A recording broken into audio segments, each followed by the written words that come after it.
Hi, everyone. Welcome to Comedicine. I'm your host, Dr. Sarah Boston. We have an amazing guest. And I know you're like, Sarah, you always say that, but this time, super amazing. We have the one and only Matt Iseman.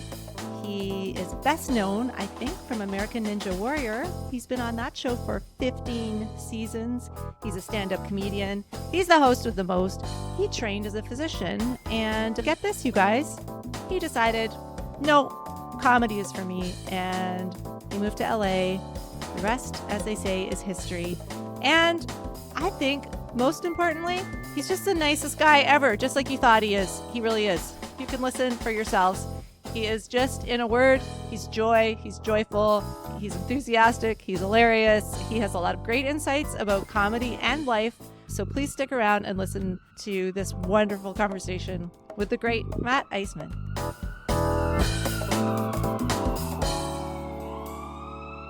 Welcome, Matt Iseman. Thank you so much for being on Comedicine. We're so happy to have you. Oh, it's my pleasure, Sarah. Thank you. So I usually start with people's origin story. Yours is fascinating to me.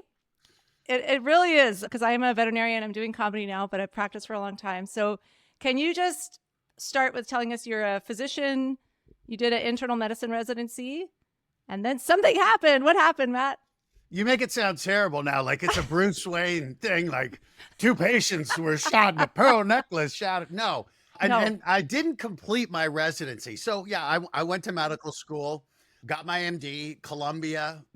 I always say New York, not South America. It's a joke. But then I went home to Colorado, and I was doing residency in internal medicine at the University of Colorado. Now, what makes it interesting is my father, who a world-renowned physician, wrote the textbook on tuberculosis, was a professor there. And Christmas, 1998, Christmas Day, he was my attending physician. About a month later, I had to come to him and tell him, my heart just isn't in this. I'm afraid something bad's going to happen, and I have to try something to clear my mind. I want to move out to LA, and I want to try stand-up comedy. And it took me a while to build up the courage to say it to him. And the first thing he said was, life is short. Do what makes you happy. Your mom and I just want to see you happy. So, and I'm sure as soon as I left, he said a lot of other things, because as I look back, it was crazy, but they really supported me, and it allowed me to move out to LA, to jump into stand-up comedy, and just, I got very lucky early on and was able to stay in Hollywood. And now I'm closing in on almost 25 years out here. And we just are in the middle. We are about to start season 16 on American Ninja Warrior. So I can't believe it all worked out. And I can't believe that my parents supported me the whole way through. It's such a big shift, and it's never lost on me how lucky I am that I did it and that it's all worked out. And I'm here to tell the tale. And my patients are all still around mostly, unless they, not by my hand. Anyway. Not because of you. Your dad sounds like he was an amazing figure, like, both to you personally, but also just in the world of medicine. He was a huge, he was a huge deal. He passed about a year and a half ago. And what was really touching was just the outreach after he passed, from patients, from colleagues, from doctors who he taught, who went on to do great things in medicine. And I know for my mom, they met when they were 12 years old. I mean, it was an unbelievable love story. And obviously she was devastated. But when she heard, what an impact he made in so many lives, and how many of my friends and my brother's friends came back, and we called him Iron Mike. And how many people said Iron Mike just made a difference. And honestly, when I looked at medicine, that was my example of what a doctor should be. And my dad, it's not a job, it's a calling. And my dad just, cared about his patients. He dealt with tuberculosis and infectious disease. And so, similar to what we've been through, they were always like, you have to be masked seeing patients with active TB. And my dad was at a hospital, the #1 respiratory hospital in the world, really, National Jewish. And he refused to wear masks around the patients because he said it just dehumanizes them. Now, he also knew they were in positive pressure rooms that had ultraviolet filtering, and he knew that TB is not a highly infectious disease. In other words, it's not a short exposure. It needs to be prolonged exposures. But my dad always said it was, these people are going through such a tough time. I'm not going to do anything else to dehumanize them. And it was that kind of thing. It was really touching to see how many people, what an impact he'd made. And that's why when I was doing medicine, I felt like I am not committed to it the way my dad is. And so that's when I knew, like, you could be mediocre at a lot of jobs, like a TV host, but medicine is something where, it's such a sacred trust. And it really was a fear of something was going to happen to a patient. And I would just carry this unimaginable guilt with it. And that's why I made the move and went to comedy, where when I screw up, I'm the only one who dies. No one else. Yeah. Yeah. I say that too, actually, because I'm doing surgery on animals, not on people. Oh. But when, like, it's, if I don't have a good night, I'm like, no one, like, no one died. Like, it's fine. Well, and I don't know, fine. Tell me about this, Sarah. Like, I remember when we were in med school, ER came out. And, there are all these medical shows that have been on, and people are like, which one do you think is the most accurate? And my answer was always Scrubs. And like, Scrubs was a comedy. I'm like, yeah, but when you're in the hospital and dealing with these unbelievably intense life and death situations, you take on these emotions, and I'm like, they're going to come out. So either you cry, you get angry, or you laugh. And what I found was most people would turn to kind of a gallows humor to deal with these situations. And, there were often things you would say that and I thought Scrubs did that, where I remember, like, on the first day, there was a guy pushing a dead body around because he's like, I just don't want more work right now. I'm so tired. And I'm like, yeah, that was how you'd get in the hospital, where it's just these situations. And so I always thought humor was a beautiful way to cope with it. And honestly, when I give talks, I do talks about laughter is the best medicine. And it's not, it is for the patients. And when I've been a patient, I realize how important it is. But it's so much more for the caregivers, because so many people they understand the sacred bond of this job, and laughter somehow seems inappropriate. It seems inappropriate when you're dealing in these situations to use laughter. But I remember I had cancer surgery, and it was scheduled Friday at noon, and my mom flew out, and it's bedside. And I have a great photo of her holding my hand right before the surgery. And you could see the clock. It was scheduled for noon. The clock was at 3:45. Now, the surgeon didn't walk in until 5:30 on a Friday night. And he took his hat off and he goes, "Oh, Matt, I hope your surgery goes better than that one." And my mom was like, "We're out of here." But for me, I laughed. And yeah, what it told me was, I'm like, if he's comfortable enough making a joke, he's comfortable in this situation. And in a way, it really was the one thing he could do to put me at ease. And it was that situation where, I really understood the power of humor to deal with these very serious emotions. And I have a little munchkin cat, and it is crazy how we will do anything for our pets. And when the pet is getting surgery, and your heart breaks, because you're like, we know they can't really understand how we're trying to help them. So I find that humor, when done well, is such a great calming and bonding thing in a very serious situation.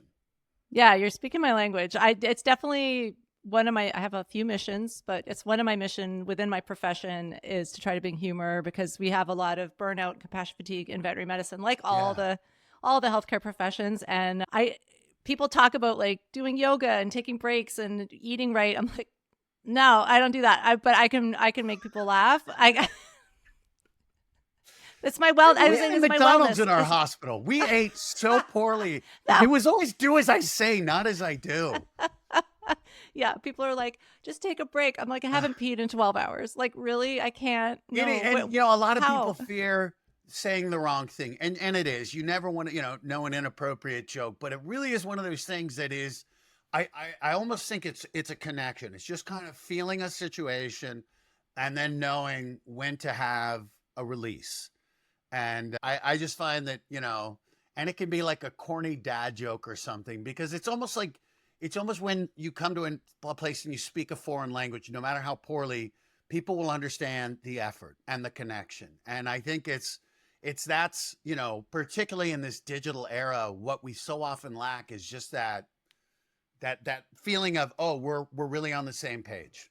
Yeah, no, I love it. I'm also a cancer survivor. I have a list of things that Matt and Sarah have in common, and we're both cancer survivors. So that was after you were a physician, but you had left practicing I'd as a left doctor. medicine. Yeah, I got Okay. rheumatoid arthritis and cancer after I left medicine.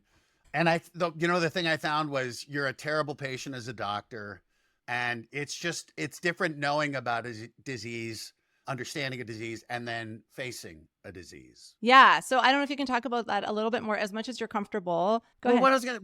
when I was diagnosed with rheumatoid arthritis, it had been like a year and a half I'd been having symptoms. My life really fell apart. And meanwhile, I was seeing rheumatologists. I was being tested. I tested negative even like 3 months before. And my symptoms were well ahead of it. And I remember what one of my professors in med school said when he'd ask you something. He was like, "Oh, the patient forgot to read the textbook, huh?"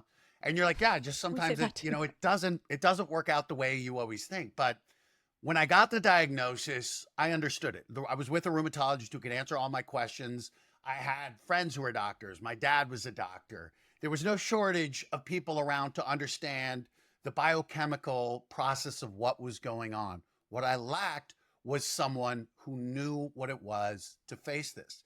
And I just remember what it was like, where you feel so alone because you understand the science, but I'm like, but what is this really like? What am I going to anticipate? And for me, that's when I discovered the Arthritis Foundation. I went to a meeting and all of a sudden I'm surrounded by people at all different stages of dealing with arthritis, and many with rheumatoid arthritis. And I could talk to them and say, well, what are the side effects? And, what can I expect? And what does the future look like? And, what does this practically feel like? And I just remember what a different experience it was when as a caregiver, and you think you understand, like, I know there's going to be joint pain and swelling, and there can be skin involvement, and there are biologic drugs and all these different things, but not knowing what's it like to live with the side effects, what's it like to live with permanent joint damage.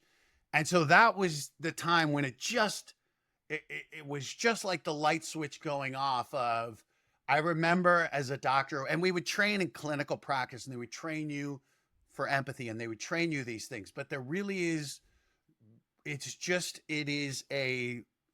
your perspective is forever shifted when you're on the other side of the stethoscope. And obviously I wasn't a caregiver anymore, but it was really something that whenever I talk to physicians groups, I talk about, making that call after I got called by a radiologist and say, there's a mass on your kidney and there's an 85% chance it's malignant. Well, I start calling oncologists on a Saturday and nobody's picking up. And I'm like, but they don't understand. I have cancer. And it dawned on me, everybody who calls an oncologist thinks they have cancer. It's like when you call Domino's, you're hungry, but to them, it's just another pizza. And so it was, to remind clinicians, you might be seeing your 20th patient of the day, but for them, this could be the most important conversation of their life. And it's so hard, to ground yourself when you were a caregiver and not just be like, I just got to get through the day. And to remember that, for so many of these people, this interaction will be one that they could talk about for the rest of their lives, or will remember this moment for the rest of their lives.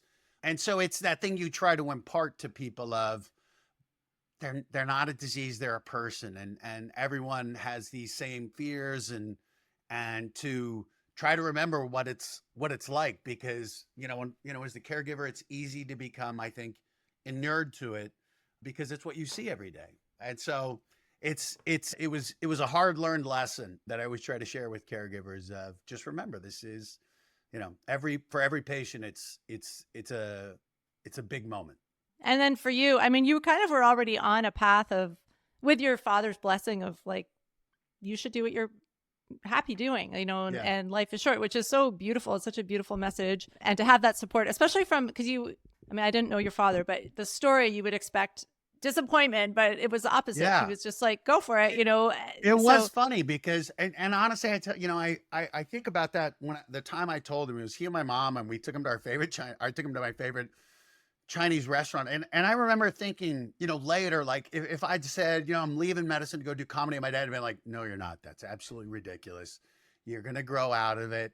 I don't know that I would have trusted myself enough to not, say, no, Dad, I thought I would have been like, yeah, You're right. This is ridiculous. It really is ridiculous because it was It's silly to walk away completely, from, like, I'd yes. done it.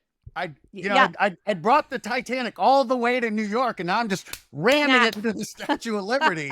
I'm And good. so, the older I get and the more I experience this career and think about how lucky I am, how, it's ridiculous the stuff I get to do. And it's never lost on me, what it took to get here, what I walked away from, but more importantly, that I wouldn't be here without the support of my parents. And I feel guilty talking about it because I know, particularly in Hollywood, I think that's rare that a lot of people come out here for the opposite reason, that they, you didn't have that support and you're looking for that validation. And I felt like my parents were, I mean, if you watch, I was on Lip Sync Battle. I dressed up as Cher in a leather teddy, Sarah.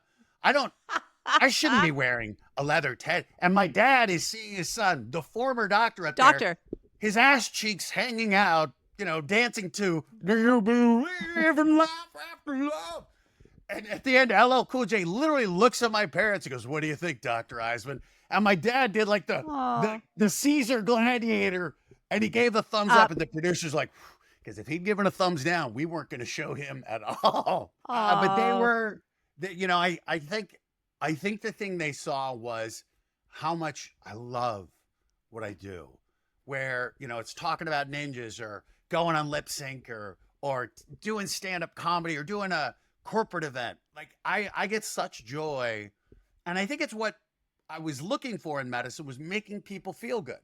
And now I Yeah. get to do it a different way. And that's, I love TV. TV is amazing. It gives you an unbelievable platform. But to me, stand-up comedy is still the purest form of entertainment, when it's you and your words. And people can fake clap, but they don't fake laughter. So when you make people laugh, it's like, it's such a good feeling, because you know what it's like to laugh. It's like this euphoric sense. And so it feels so good. I always say, like, the audience's laughter, it's like your mother's hugs. It just feels like, this is a safe place. I want this feeling more. Yeah, it's a drug for sure. Oh. So let's talk about it. Let's talk about stand-up comedy, because I've watched some interviews of you. It sounds like you were luck, talent, who knows what it is, but it didn't sound like you had like done a ton of stand-up. No. And then you were like, I'm going to go to LA. I know. Who does this, Matt? Then you were like, I'm going to go to LA. I'm going to do stand-up. And then you did it. Like, how did you learn to do stand-up? What was your process? Misplaced self-confidence. Literally, when I told my college friends, they're like, "Oh, this makes sense because you're like the 17th funniest guy we know, Iseman." And it's true. Listen, I think I'm hilarious, but I also know, like, I've seen a lot of people who are a lot funnier than I am. But I think what I bring is, I'm a pleaser. I love to please a crowd, and I'm relatively clever with words. So it worked out. But it really was, I'd done stand-up. My friend dragged me out to some open mics in New York. I'm like, this is great. And it was such a good release in medical school, because again, it was just the antithesis of what you're doing, just dealing with life and death. And now it's something silly. And then when I was in Colorado, I was very fortunate that the open mic I was going to was at one of the greatest comedy clubs in the country, Comedy Works. And so you're going to this room on a Tuesday night. The open mic would be near sold out every week. So, open mics are soul-crushing experiences in LA, where you go and it's 4 other comics and nobody's listening. And the best you can hope for is a ha. That's it. And so to have that room where it was like such good feedback, I think that kind of encouraged me. And I remember right before I came out, I heard the best comedian and my still to this day favorite comedian. I heard him live at Comedy Works, Brian Regan. Oh, and yeah. I remember listening to this guy and being like, that's what I want to do. Where just for an hour, no cursing, nothing dirty, he just destroyed harder than I'd ever seen any comic destroy. And so I remember driving out, I was just listening to his CD, and I got to LA. I knew nobody. I just got the LA Weekly and went to the back and started finding open mics. And the saving grace was that within a week, I met PJ Walsh. And then a couple weeks later, I met Michael Batts. And the three of us became this inseparable three amigos who for about 5 or 6 years were going out 5 or 6 nights a week. And stand up, it's such a solitary pursuit, and it can't, when you're starting out, it really is tough because you're not getting a ton of laughs. You're not getting stage time. We would drive 3 hours to San Diego to get 10 minutes. And what it took was having a group of friends who were like, hey, you're coming out this week. I found an open mic, we're going. And then when you were tired, they would pick you up. And you would sit after every open mic and we'd go, all right, what worked? What didn't work? Let's go over it. Hey, here's a tag for this. And we understood, I'm not telling you what I think is funny. I know how you think. So I'm going to give you tags. And so when people are starting out, I say the most important thing to sustain you and to help your growth is to find a team, because one person's on stage, but it's incredibly hard to do it alone. So finding a team of people who can boost you, who can aid you, who can reflect back to you, really I think gave me a start in the way to get through those difficult years. And it's funny, everyone says it, but you look back and my God, it was so much fun because you were just learning so much, and you lived and died with every set, and you just went a joke, when it went well and you finally cracked it. And, people hear a joke and they may not understand. It took you 5 years to figure out how every piece would go together. So it worked every time. And it's so satisfying that you always say like a joke is never done, because there's always a new tag. There's always a new angle that can clean it up, remove a word, or find a different word that's even funnier, or a new way of looking at it. And it's so satisfying when you find that. It's like when you're working on the crossword puzzle or the Wordle, and that final clue on the last guest drops in. It's really fun, and it's kind of it's like you're looking at a puzzle where in your head you'll have an idea, and you're like, I know this is funny, and if they're not laughing, it's because I'm not communicating it clearly. And so it's one of the other things I've gotten to do, Sarah, that I like, and is I'm a contestant on game shows. And one of them is called 25 words or less. And the challenge is I get a list of 5 words. I have to get you to guess them in as few words as possible. Now, what's cool is it's communicating. That's all it is. It's just like comedy, where it's like the word might be New York Yankees. And I need to know, do you know baseball? Okay, you don't. So I would take more words. I'm going to have to go through the Confederates' opponent, something like that, where you have to connect it. But when you do, it's the same thing as a joke. I'm getting you to think something at the same time, and I'm doing it. And it's just like comedy, where it's like, I need you to think this to set up this. And when it works, it's just like the tumblers in a key falling into place. It's satisfying. And I think that's why a lot of people who like medicine, because it's kind of that same thing, right? Where you're solving the problem. You're taking the pieces to solve the diagnosis, getting more information. And that's what comedy is like, when it all falls into place and everybody in the room from all these different backgrounds think the same thing at the same time. You're like, okay, that joke works.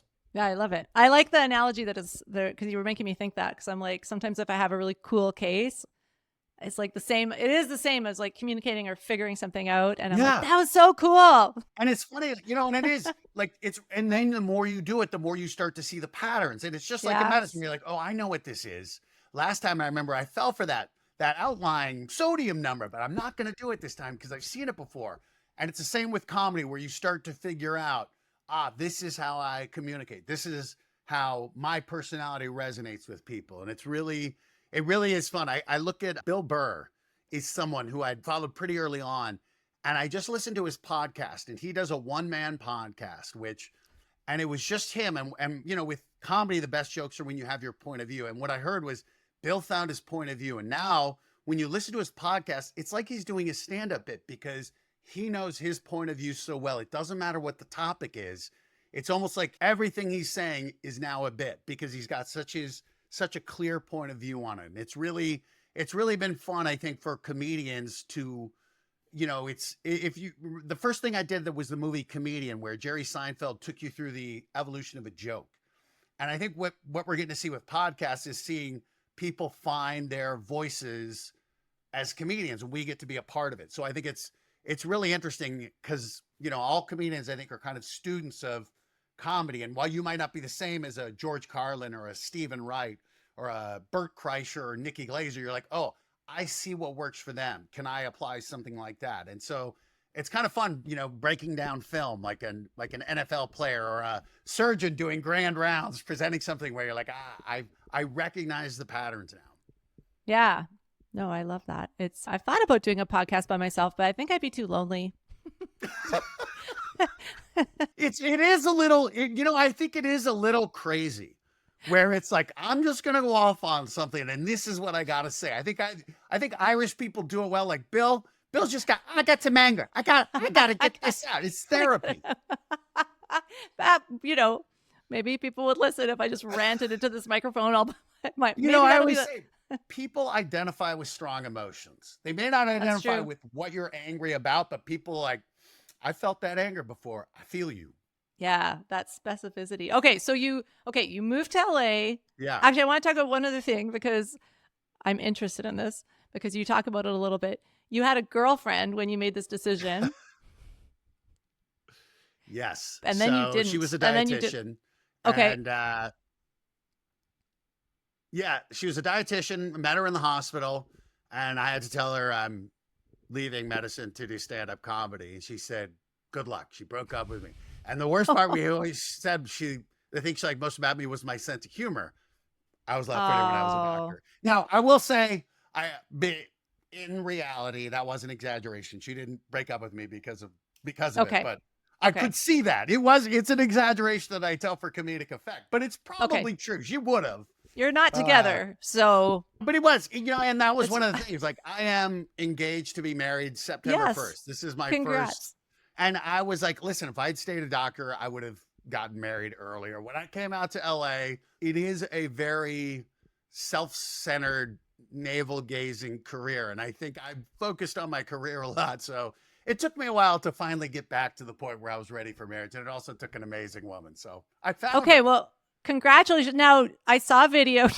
You got engaged in Austria with your friends, Arnold Schwarzenegger.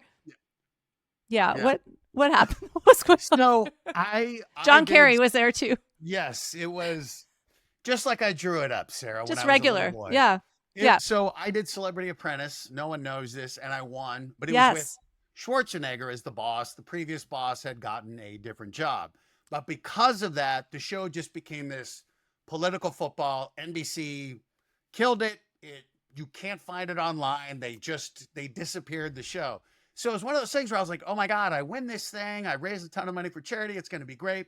Nobody sees it. But then the day they announced the show being canceled, Arnold calls me up. He's like, well, you're still my apprentice. And it's been 9 years now. And I have traveled the world with him. I'm about to go to Austria and host the Austrian World Summit on Climate Change at the Hofburg Palace in Vienna with world leaders after I do the Chuckle Hut in Iowa. I mean, it's wild what I get to do. And so we were in Kitzbühel this January doing an event to raise money for this summit. And I told him I had the ring on the trip. I was thinking of proposing. He's like, hey, Isaac, do you want to do something big? When Arnold asks you that, you're like, yeah, I think so. So he just goes, I'm going out to start this party and I'll call you out. That's all he tells me. So it is the biggest party of this massive ski weekend, Hahnenkamm, and in Austria, it's 3,000 people in this venue. He's leading an Oompa band, and he looks over and he goes, come out. And I'm like, me? And he goes, no. John Kerry comes out. Secretary of State Climate Czar comes out. And then he goes, and I'm like, me? And he goes, no. His son comes out. And so finally he's like, yeah. And I'm like, yeah. And he comes out. And he just hands me the baton, so I start conducting. And then I look at my fiance, who is terrified of being out of, and I'm like, come on. And she's like, why? I'm like, come on. So his fiance, or Arnold's girlfriend, pushes her out. I hand her the baton. She starts conducting. I get on a knee. Now, meanwhile, there's an Oompa band and people screaming. She can't hear a thing I say, but she sees the ring and says yes. Now, here's what's great. So this party starts. We're in the middle of it. We then go to dinner, and I get a text on my phone going, when did you get engaged, from a friend in the States? I'm like, what are you talking about? They put it on TMZ. It went viral. All my friends saw the video before I had a chance to get to my phone and call them. So they all found out about it on TMZ. It was a beautiful write-up, though. It really was. So yeah, I saw it. It was very cool. photo is holding my fiance's arm up while Arnold's conducting with a little baton in the corner. I'm just like, this is amazing. And yes, Secretary of State John Kerry is in back like Lurch from the Addams Family, just clapping. It was great. Just regular engagement stuff. I mean, it was, my fiance was like, well played. That was good. Like, I don't think we can top it for the wedding. I know. I was going to say, I can't wait to see. Maybe the TMZ will be at your wedding. So yes. I just have another question. Are you Austrian? Do you have a connection to Austria or? Well, no. Okay. It was really just that we were there, and okay. I'd had the ring for like a month and a half, just waiting for a big moment. And so when this came along, yeah, we're Austrian that night. Okay, because my mom's side of the family is Austrian, and I was, I have my list of things we have in common. Or it's like Danish, Czech, Irish, German. So we're all around Austria. But, all around. Yeah. Okay. Yeah. I had the chance to go there for the first time last year because I was speaking at a conference in Poland, and then I popped over to Austria. It's so beautiful. Oh my God. Yeah. Good for you. I can't believe it exists. Right. Yes. I'm going to get my citizenship because my family's Jewish and Austrian Jewish. They're sorry. So they said I can be a citizen. I'm going to do it. So I was wondering if we had that in common too. No, German Jewish. German Jewish. Dad's dad. Okay. His mom was Irish Catholic. So it didn't, I'm a quarter Jewish by heritage, but it, it goes through the mother. So yeah, I know. Okay. I'm a mutt. I just have the intergenerational trauma. It comes with all of us, doesn't it? Yeah. I guess so. The Irish Catholics too. There's a lot of guilt. A lot of guilt and shame. Guilt, shame. Yeah. Just. Why aren't you a doctor anymore, Matt? Oh my God. I'm glad you didn't have that. I'm glad you didn't have that. And we love cats because you love kitties. Oh, so yes, we have a munchkin cat who is 4 pounds, named Margaret Thatcher, who rules the roost. I grew up a dog person, and then I just traveled a lot. I started having cats about 10 years ago, and it's so funny where like, oh, our cat's like a dog. It's just but she is so sweet. She knows how to beg for treats. I'm teaching her tricks, and she just refuses to do them because cats don't do tricks. They don't do anything other than beg for scratches, and I'm there to give them. So you're there for it. It's it's my fiance and I, like, we need to have a kid because we're becoming those cat parents, like, showing videos and photos to everybody. They're like, it's your cat. I'm like, I know, but isn't she special? I do that too. We feel so like we come back from trips and then we're just like, we just spoil her, and she knows how to play it up, and she knows how to get a lot of treats. So it's amazing she's only 4 pounds because she goes through the treats like like they're crack. It's really bad. I feel we've got her addicted. You give her too many. That's why she won't do tricks for you. You're right. Yeah, I can help you. I'm a pleaser. I can help you with your cat needs. Okay, I speak cat too. That's one of my my claims to fame. Okay, so went to LA. Made friends, did open mics. They're awful here too, just in case you're wondering. Yeah. Yes. In Canada, they're also awful. And then what happened? Because take me from there to, I don't know, you started headlining around the country. So take me from that. So, there were a few things. I had a friend who got me to be an extra on the Drew Carey show. That was my first paid gig in Hollywood. And from there, I got an agent who started submitting me on commercials. And I booked 3 national commercials within like 3 months of being out there, when commercials paid unbelievably well. So I was making like, 7-8 times what I was making as a resident within a few months. So financially, it was very easy to justify staying, and that started leading to more success. And then, despite years of stand-up, the way I got my break was doing sketch comedy. I was doing a show at the Groundlings, and someone saw me and submitted me for a hosting gig in 2004. And that was how it was a show that lasted 1 year, but that show ended up leading to the show that led to a show that led to a show that led to Ninja Warrior. So it led to the job I have today. And it's just been, I've been very fortunate in that regard. Now, stand-up wise, what happened was, pretty early on, we did a comedy contest. My buddies PJ, Michael, and I did a contest at a club in Salt Lake City. And I remember at the time, I'm like, I got 18 minutes of comedy. It's going to be great. She had to do a few shows. She was like, I'll do this 6 minutes and this 6 minutes and then this week 6 minutes, but I'll do it. And the comedy contest went okay. I finished in the top 5, but the club owner said, I like you. I'm going to headline you. This was in August. He goes, in October. And I'm like, okay, I got to be honest. I got 18 minutes. He goes, you'll figure it out. So I just start writing like crazy. And I remember, and my parents, how supportive are they? They flew out to Ogden for my very first time headlining. And I remember like going in, going like, okay, I've got like 26 minutes I'm confident on. And just my heart was pounding. But I went out there and somehow I figured it out. And it went by. And when the light came on at the end, I was like, oh, I had more. I felt like I was finding stuff. And it was just one of those things where it was like sometimes in comedy, you just have to be thrown into the deep end and you just start figuring it out. And you start to just, instead of, and I don't know if you went through this, but coming from medicine, I was very much, I want to be prepared. I want every joke written. I want it word perfect. I'm going to say it the same way every time because this is what we did in medicine. We memorized it. We practiced it. And then eventually you realize, okay, you have to do that. And then just let it go. And you have to be a comedian. You have to be present in the room. And that's when you start to find magic. That's when you react to something or someone yells something and you find that new angle.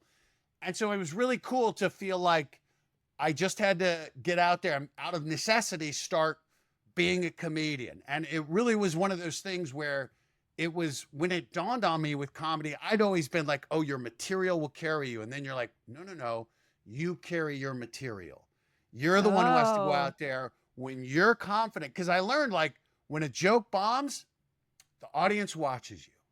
And if you start sweating, if they're like, the crowd senses it and the crowd starts to feel sorry for you. And when a crowd is pitying you, there's no laughs. There's, ah. But if you can sit up there and go, well, that one didn't work, did it? Let's move on to the next one. And they're like, oh, it's okay. He's okay. He's got us. He's professional. It was one of those things where, you know, like you own the joke. And if you sell that joke, if you believe it, and if you go, they're not laughing yet, but if I hold for another second, they will. And when they did it, you're like, oh my God. You start to realize you have to sell your joke every night. And that's what I love about comedy is you could drop in, you know, your jokes so well. When you've told them, you can almost say them on autopilot. But when you do, you're not present and the audience senses it. And I'm always saying they might not articulate it, but they'll know when you're present. They'll know when you're really telling the joke. And I always say, like, when people watch a great stand-up comedian, they're like, oh, he made that up. And you're like, no. They've told that joke the same way for 20 years, but they're so good, they can make it feel like the very first time every time. And that's what a really good comedian does, is you figure out, why am I saying this? And it was really interesting because, again, I like to do the wordplay, and I would get so clever. I would write a joke that was a joke, but you're like, that you forgot why it was funny in the first place. Now you're just saying funny things and you're being clever. And it's like, I always found for me, clever only gets you so far. You have to like really believe there's something funny there to really sell it, at least for me, for my comedy. And so that was really fun. I think learning to have that confidence on stage to where it's telling the crowd, I got you. You're safe with me. Even if a joke doesn't go so well, we'll bring it around. We'll bring it back. And so, and it's that thing of there are times still, you know, particularly in LA when you're out there trying something new and it bombs, you're just like, oh God. Because it is still the most naked feeling telling a joke and it not working, because you're like, well, we all know that stuff. There's no way around it. We just have to acknowledge it and go through it. Yeah, no, it's great. How do you react to the audience? Like, I think this is something I think a lot about. If it's not a good crowd or it's not a good audience, do you just, because I don't like when people say that, but then sometimes it's true. Like, how do you kind of navigate that? Yeah. Here's what I always say is they showed up. They showed up for a reason. They're there. They've done their part.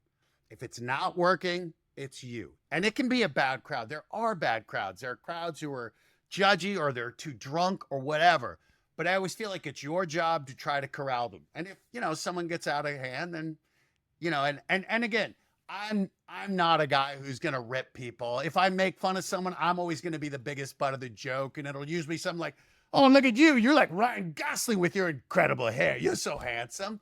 I don't, because I remember my mom, who's the sweetest woman. She never would sit in the front of the comedy club because she would see comedians who would roast people, and some people love that. My mom was like, I would be mortified, and I just always thought of that, where I'm like, I never wanted to pick on someone and have them go like, well, you made me feel shitty and everyone laughed, but me. I was like, I don't want to do that. I want everyone to feel good. So I think when I'm with the crowd, if it's not working, I'm like, well, let me figure this out. And what's really cool now is I've done it enough. And I think, and there are times where it just doesn't work, but you're just like going to the crowd with something, because the other thing is the crowd appreciates when you're honest and you address it. And I always think if you come to it with that positive way and you don't make it antagonistic, but you're like, I'm always like, hey, we're on the same team. I feel like I'm throwing a party. I want you all to have a good time. And if you're not having a good time, let's fix it. So that's my approach with it. Also, I'm lucky. I'm a bigger guy. I'm like 6'3", 250. So I don't get heckled a lot because I'm a bigger guy. So I know I Yeah. have that advantage. But I also know, like, that's why I'm also like, if I get angry up there, that's not funny. Right. That's a big pocket of mad. Scary. So, and listen, it also comes down to who you are. I am at heart a pleaser. I always want to make people feel good. I feel awful if I was a chubby kid. I didn't like being teased, so I don't want to do that to people. So this is how I view the crowd. I'm like, I want you to feel great. I want you to have a good time. This is what I'm doing. And it's the same thing when I'm hosting Ninja Warrior. Akbar and I have this great job that we don't have to choose a favorite. We don't have to have a villain. We can cheer for every single person because every single person is a great reason to be there, whatever it may be. And so it's really fun on that show to celebrate people, to find the positives. And when someone falls on the first one who trips, going, you know what? They got out here. It's that Teddy Roosevelt. The credit's not being the critic, the host. It's the person who's in the arena, who's trying something and who's risking. And if they fail while daring greatly. So you go for it. Amazing. Well, let's talk about American I'm an Ninja Warrior. enthusiastic guy too, though. I know. So. I love your energy's infectious, and you're joyful. I love it. I mean, it's probably why you're so good at I don't know. Is that your job? What do you consider your job? Hosting pays the most. So that's the job. Yeah. Hosting, but I do. I think it's, it is that thing of, I think I'm kind of the enthusiastic hype man for Ninja, for comedy, for whatever it is. I want to. I always think I'm throwing a party. Let's all have a good time. All right, and then okay, so this is your sixth. Is this your 16th season or my your 15th? It's my 15th season. I started season 2, so yeah. But it's just bonkers. In TV, you're lucky. You're lucky to get cast in a show, and you're lucky if that show ever gets on air, because most don't. And you're lucky if you see a whole season, and then you're lucky if you get a pickup. To be going into my 15th season, the 16th of the show, to have had spin-offs, a kid version, a team version, an international version. It's a grand slam home run in the bottom of the 9th of Game 7. It is, I'm so lucky to have been a part of this franchise, and to, what's really cool is it's a sport now. It's become a sport. Like, there are kids who grow up not as football players or soccer players, but as Ninja Warriors.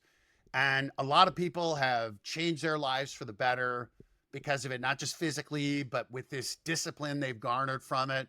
And it's really cool to be a part of a show that has this legacy, that has such a, by and large, positive perception, and has had such a positive impact in so many ways. And what's cool is, we had our third winner ever in last season, season 15. It's a show that has people falling, has people failing, that, most people's seasons end with disappointment, with the fall, but it's not so it feels like it should be a show filled with failure, but you watch and it's filled with success, and you realize the cool thing with our show is success can be defined in so many ways. And for so many of our athletes, just getting to the start line is this unbelievable victory.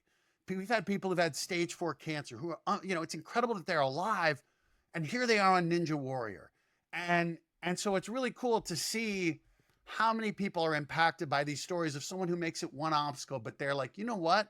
that person is going through the same thing I'm going through. And if they can do that, who knows what I can do? And it's just it's been really cool to be a part of it because, every episode, there's a story that touches someone that makes someone, look at things a little differently. And it's really nice to be a part of it and to not have to be in good shape like the ninjas to do it. Cause I like chicken nuggets. It's amazing. It's like, I mean, I think you said medicine wasn't really your calling, but it feels like that's your calling, that positivity or, And yeah. it again is as like a positive, pleaser, enthusiastic guy. It's like I was tailor made for this show. And people are like, why are you always yelling? I'm like, I don't know. I'm excited. I liked it. All right. I would rather have something cool. Like I don't want to be the dispassionate, like down to the final obstacle. And he fell. Oh no. I'm like, I want to cheer for everybody. Cause the thing is like, I was lucky in sports to have some moments I'll remember the rest of my life. I got to pitch in the winning game in college when we won the league. And I'll never forget it. And it's really cool when you see people have their moment on the show, when they do something that they weren't sure they were capable of. And you're like, that's going to stick with them for life. That's going to give them a sense of accomplishment that's going to carry over in other ways. And we know this because we've seen it. We've seen people who've done the show and not just because of it, but like the discipline and the success they had through it carried over into other areas of their life. And we've had, marriages, we've had kids, we've had people start businesses. And it's such a uniquely positive and welcoming community that is, where if it's, your 16th season or your first season, or you just walk into a gym for the first time, if you do it, you're a part of this family. And I've never seen another sport like it. And I think it's what has made it so popular is this sense of, hey, if you don't like traditional sports, or if you're looking for something, a community that's going to lift you up in other ways, that welcome to Ninja Warrior. That's so cool. We didn't even talk about baseball because you played baseball in college. Yeah. At Princeton, the mighty baseball powerhouse. We won our league sophomore year when I was on the mound. That was my Super Bowl. And my dad, so the cool thing, I won, I got the game ball. I got to walk over and give the ball to my dad. And it was cool. Like Topps did you can do a custom card for Father's Day. And so they like to, so I would tweet it out. They made one of that photo of me and my dad. So before he passed, I got to give him this baseball card of us. And I was like, oh, that was, what a cool moment. And that was, for him, he was a really good athlete. And so I think he was really proud to see me, get to have like the moment in the sun. It ain't quite a Super Bowl, but when you're at Princeton, it's as good as you're going to get. Seems pretty good to me. I don't know. I feel like you're quite good at everything, Matt. Just my I'm sense. okay. I've been lucky. I think I've also been lucky to kind of stumble into finding to play to my strengths. Okay. So, it's, and I guess that was, my accidental luck or whatever to find that thing that I think I was really meant to do. Cause I could have stayed a doctor and, I think I would have been a good doctor, but I felt like I found what I was really meant to do. And I always say, like, you could be the world's greatest violin player, but if you never pick up a violin, you'd never know. And so I think when I talk to people and they're like, what advice would you have? I'm like, try things, especially when you're young and the cost of doing it, time wise or commitment wise is lower. Like, just try different things. Try these things that scratch an itch. And, if you're lucky, you might find that thing that you love to do. And it sounds like, we're very fortunate to have found it. And it's just so satisfying when you get to do something where you're like, I am so happy and feel so lucky to get to do this. Yeah, it was beautiful. I sort of imagine people listening to you and then just like quitting their jobs. Well, moving to LA look, or whatever. I did it when I was 27. So, and I didn't have a relationship. I know I was a very fortunate time and I got lucky financially, but I always say to people, like, start doing, if you want to be a singer, start doing karaoke or whatever it is. But there are a lot of ways now with the internet that you can, I think the cost to entry is a lot lower to start trying things in so many different ways. It's easier to start and, just, God, scratch that itch to take a shot, because the very worst is you'll have some great stories from doing something, and you'll know, then you can go back to something else and go, well, at least I tried, and it wasn't what I thought it was going to be, or, it leads you to something that then you find what that next thing is. And you're just so grateful that you took that swing. Yeah. Everybody listen to Iron Mike. Life is short. All right. Thanks, yeah. man. All right. So I know you have to go soon. I just have one more question. Yes. And it's the last question I ask every guest on Okay. Comedicine. I don't know if you read ahead. Okay. I don't want to take away from how excited I am that you're here. Okay. I've had this really stupid campaign to get Ken Jeong to come on Comedicine. Yes. Yes. Now, we had a brush with him, and people have been amazing. I've had veterinarians and people messaging me like, I know someone who knows him, and I'm going to try to get him to come on. So far, no luck. But, are you going to? No, you're not. No, you're not. This is crazy. Are you phoning Ken Jeong? I'm not going to phone him because he's probably doing a movie. Probably. I'm sending him a text right now. Are you really? Yeah. I feel like him, we're getting but I'm closer. like, I don't know if he'd answer. Then I'd be embarrassed. Feel like I'm on Ken's voicemail. I would pretend like he we would cut that out. We would cut that out. We would never embarrass you like that. But no, that's okay. So, you can send him a text. I'm talking to this veterinary surgical oncologist. He's a comedian. That's a podcast. And most of my friends are like, if you get Ken Jeong on, you have to stop. But I won't stop because I love my podcast and I love the people I meet. Ken will tell you not to stop. Look, did you see what that man did to get famous? He let it all hang out in The Hangover. He did. It was amazing. Okay. You don't have to, but I know you have a direct line to Ken Jeong, but pretend if you didn't. What would you say to him? But I'll let you finish your text because it's Ken, amazing. I'm doing a podcast with Sarah Boston, a veterinarian comedian, and she said she likes me, but you were her dream guest. If you're interested, I'll connect you and forever be a footnote in her history. Okay. You won't be a footnote because you're amazing. I don't mind. But listen, I think Ken's a dreamboat too. Okay. He just became this. It was a thing. He probably stalking would be strong for what I'm doing, but there's a lot. There's some social media. I had one of my guests wrote a song for him to invite him to come on. That was a veterinarian. Another one, he's a cartoonist. He drew a cartoon of me and Ken Jeong. So there's a lot of creativity, but no one has texted him yet. So that's a first. Well, what I will say is persistence is rewarded in this business. So I will keep you posted. I don't want to promise anything, but if I know. Is he texting back? I'm getting the 3 dots. Oh, what? This is nuts. I almost can't handle this. Okay, I'm taking a drink too. It'd be funnier if we were drunk. Make me look cool. Drunk texting. Come on, Ken. Again, you. I'll tell him we're drunk. We're drunk texting Ken Jeong. Well, we'll see. Okay. We're stuck on 3 dots. Okay. Well, I'll take it. You know what? I'm going to take it. It's fine. Whatever. You know what we call this in the biz? A teaser. It is a teaser. Okay. Well, we're going to end on a teaser. Stay tuned, everyone. Matt Iseman, you're an absolute joy. That's all I can say. Just my one word for you is joy. I am so happy to meet you. And lovely, Sarah. Thank you. I will keep you posted on what he says. Okay. And good luck with your wedding. I hope Arnold's there. He better officiate it. I don't know. But yes, we'll stay in touch and good luck with the wedding and the next season of American Ninja Warrior. It's been amazing to meet you. Thank you so much.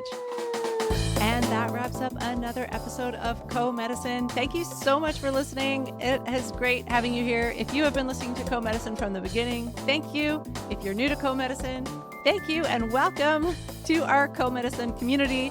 It is wonderful to have you here. I want to just give a shout out to Mark Edwards, who wrote the music for Comedicine. He's a comedian, an actor, a musician. He's going to be famous, you guys. And then you'll be like, is that the same Mark Edwards? And I'll be like, yeah, he's my friend, you guys. I know him. And he wrote the song. He's amazing. Also, big shout out to Dustin Bays.